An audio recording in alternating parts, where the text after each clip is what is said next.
For reference, I have the gold 64GB iPhone 6s in the gold color.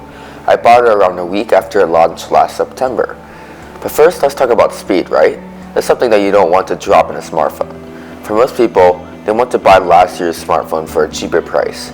Because the iPhone 6s now starts at $549 and the 6s Plus at $649 unlocked, many people who are on a serious budget will flock towards these phones. So back up to speed. The iPhone 6s is rocking Apple's A9 processor, also used in the iPhone SE. Running iOS 10 on the iPhone 6s has been as buttery smooth as on a new phone. There's virtually no lag, everything functions as it should, and multitasking and opening apps are smooth and snappy. However, I've seen in the past few years that the last year's phones tend to slow down after a few months.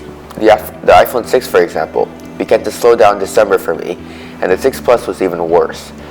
So if you're not doing too much multitasking on the iPhone 6s, 6s Plus, you should be just fine. Next, cameras. Yes, you've probably heard that the iPhone 7 Plus is an all-new dual camera sensor setup. Well, let me tell you that this is really not worth it if you're on a budget. The iPhone 6s has a 12-megapixel rear-facing camera with optical image stabilization, focus pixels, and 4K video recording capabilities. It is more than enough for any kind of picture you want to take. Although there may be superior options out there, the iPhone 6s's camera is amazing for anyone on a budget. You will not be disappointed with this camera. The selfie shooter is a 5-megapixel sensor with retina flash. Plus, the 6s is capable of shooting live photos, which is a nicely added touch. Next up is battery life. Now this has never been a strong side on Apple's part, and I hate to say it, but truthfully the iPhone 6s has horrible battery life, especially with the newly released iOS 10. The 6s Plus has decent, as you could get through a full day on heavy usage without burning the battery out. But the iPhone 6s's battery life is so bad that even if you use it very lightly, it will get you at latest to the very early evening before it goes screaming for the charger. So if you're a heavy battery user, definitely get the 6s Plus. Finally, let's talk a little about the flagship features of the iPhone 6s Plus, 3D Touch.